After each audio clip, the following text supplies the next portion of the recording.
Bon matin les enfants! Bon matin Martine! Bon matin Vincent! Ça va bien? Oui, toi! Yes! Yes! Alors, aujourd'hui, on est encore dans l'histoire de la vie du prophète Jérémie. Alors, on sait, le prophète Jérémie a parlé au nom de Dieu. Dieu lui a donné une mission, lui a dit... va dire à tout le peuple d'arrêter de faire le mal, de revenir à Dieu, de le choisir lui. Puis que s'il n'écoutait pas, il allait avoir une conséquence. Ouais. Dit a été patient, mais à un moment donné, quand on n'écoute pas, ben c'est ça, il y a la conséquence. Et là, on est rendu à la conséquence. Alors, ce que Dieu dit, il le fait. Et puis, c'est ça. J'en dis pas plus sur la conséquence. Je vous laisse la surprise. Mais avant, oui, on va voir ça. On découvre ça ce matin, mais avant...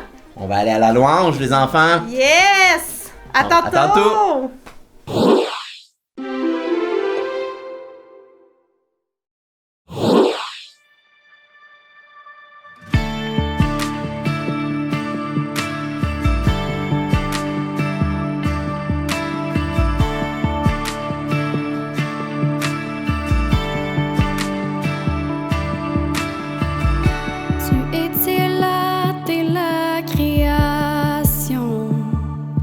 Fils unique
suis vraiment content que c'est enfin notre sortie de fin d'année.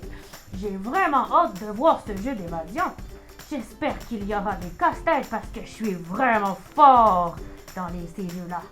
Et moi, j'espère qu'il y aura des poèmes à déchiffrer. J'aime ça, les poèmes, moi. Hey, mais les gars, comment ça marche au juste? J'ai jamais été à un escape room. Eh bien, on va tous être embarrés dans une pièce et on aura un temps limité pour trouver comment s'échapper. Et partout dans la pièce, mais il y a des indices, des objets cachés qui t'amènent à trouver la façon d'en sortir. Les amis! Chut, chut, chut, chut, chut. Chut, chut! Ok, les élèves, c'est l'heure de partir. N'oubliez pas vos boîtes à lunch et vos gourdes. On y va! J'ai trouvé des clés, tout le monde, mais je sais pas c'est pourquoi. Hey, moi, avez-vous remarqué, les gars? Il y a des morceaux de casse-tête dans la vase de fleurs. Hey, il y a un code sur chaque morceau! Oh, mais comment on va déchiffrer le message? Oh, je stresse! Le temps va passer bien trop vite! Calme-toi, calme-toi. Oh, non, il faut qu'on trouve d'autres indices.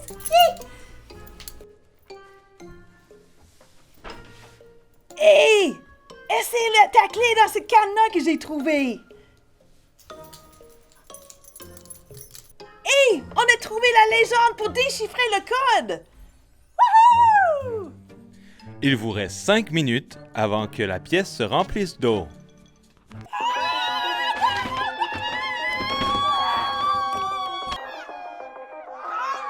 Vous, mais calmez-vous! Let's go, on est capable! Oui, on est capable! Let's go, let's go!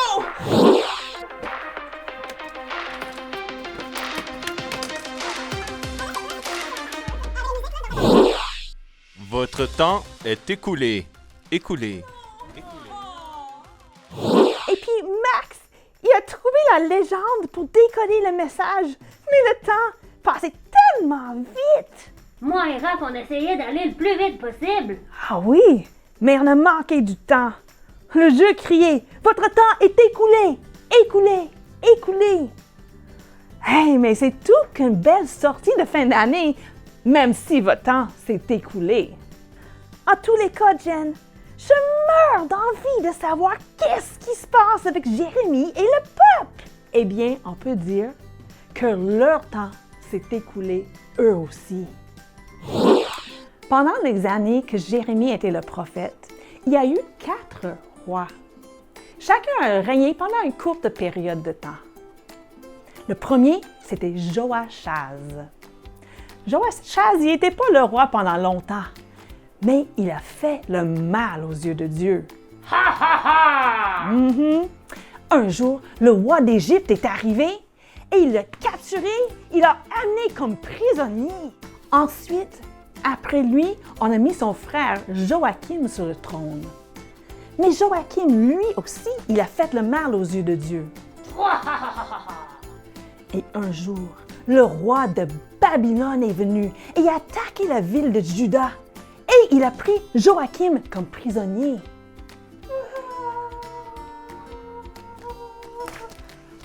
Ah!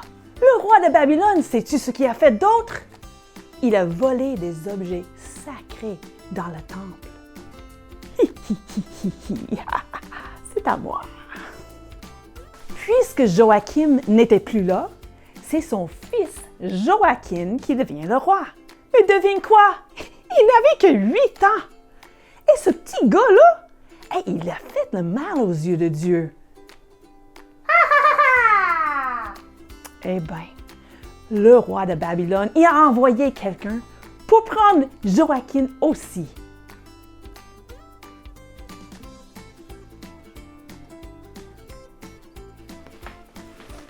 Et donc, c'est l'oncle de Joachim, Sédécias, qui devient le roi. Et comme tu l'as deviné, eh oui, lui aussi était méchant. Il a dirigé le peuple de Juda à pécher contre Dieu. Et donc Jérémie, le prophète, est venu le voir. Et Jérémie lui a expliqué que Dieu allait juger leurs péchés et que Dieu allait les punir. Mais Sédécias, il n'a pas écouté une miette.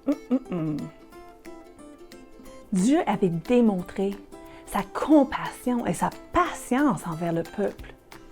Pendant de nombreuses années, Dieu leur a avertis. Il leur a envoyé plusieurs messagers. Mais le peuple a toujours ignoré les prophètes. Ils n'ont pas écouté et ont décidé de faire à leur tête. Et donc, leur temps est maintenant écoulé. L'heure du jugement est arrivée. Mais qu'est-ce qui est arrivé? Est-ce qu'il y a vraiment eu une armée qui est venue? Eh oui, malheureusement, Dieu a permis que le roi de Babylone, il vienne attaquer la ville. Et les soldats, ils ont brûlé le temple et la ville. Le roi de Babylone, sais-tu ce qu'il a fait? Il a volé tous les trésors dans le temple. Tout a été détruit. C'est vraiment triste. Mais tu sais, Dieu avait raison de punir le péché. Oui, Max, c'est vrai que c'est triste. Mais Dieu avait raison de punir le péché parce que Dieu, il est saint. Il est pur et parfait. Et Dieu, il est juste. Il doit punir le péché. Est-ce que vous vous rappelez que Dieu avait toujours un message d'espoir pour le peuple? Oui. Eh bien, des années plus tard, Dieu nous a envoyé Jésus, un nouveau roi, un roi qui a fait le bien. Et quand Jésus a été sur la croix, il a subi le jugement pour tous les péchés de toute l'humanité. Et c'est à travers lui que nous pouvons être pardonnés pour nos péchés au lieu d'être punis. Je suis vraiment heureux que Jésus soit venu pour nous. Hey, mais moi aussi, Jacob, moi aussi. Tu sais, le peuple, il avait toujours le choix, soit de croire ce que les prophètes disaient et d'agir, ou de ne pas croire et de subir le jugement de Dieu. Et nous aussi, nous avons le même choix. On peut choisir de croire en Jésus et de recevoir le pardon pour nos péchés, ou de ne pas le croire et de subir la conséquence pour nos péchés nous-mêmes. Moi, je choisis de croire. Et toi? Est-ce que toi, tu crois que Jésus est mort pour tes péchés à toi? Sache que Jésus, il t'aime. Il veut avoir une amitié, il veut avoir une relation avec toi. Et cette relation, ça peut commencer n'importe quand, maintenant même. Tu peux lui parler en tout moment, car Jésus, il est avec toi là où tu es. J'espère que vous avez apprécié l'histoire d'aujourd'hui. Revenons la semaine prochaine. Bonne semaine tout le monde! On va recommencer cette semaine notre verset de Ézéchiel 11, verset 19. Est-ce que tu te souviens du geste pour dire « je » Parce que dans ce verset-là, c'est qui « je » Est-ce que c'est moi ou c'est Dieu? C'est Dieu qui nous parle. Puis tu te souviens que Dieu veut que notre cœur soit dévoué. Comment on fait notre signe pour dévouer? Comme un serviteur, on reconnaît que notre cœur doit être dévoué. Puis il veut changer notre esprit. On met nos doigts comme ça de chaque côté de notre tête. C'est excellent. On y va ensemble. Ézéchiel 11, verset 19. « Je leur donnerai un cœur dévoué et je mettrai en eux un esprit nouveau. » C'est super! Maintenant, allons-y très fort parce que c'est ce que Dieu veut pour nous, changer notre cœur. Es-tu prêt? On y va! De ton plus fort, mais pas fort, là, comme un 5 sur 10. « Je leur donnerai un cœur dévoué et je mettrai en eux un esprit nouveau. » Ézéchiel 11, 19.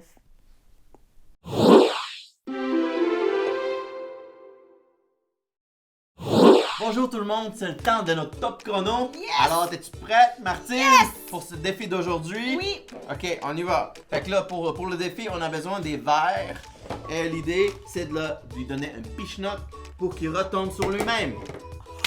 Wow, comme ça, exact. C'est ça que ça prend. Je suis dans le trouble! Alors, tu es prêt? Yes, 3, On a 1 minute pour le défi. 3, 2, 1, go!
C'est pas grave, c'est pas grave.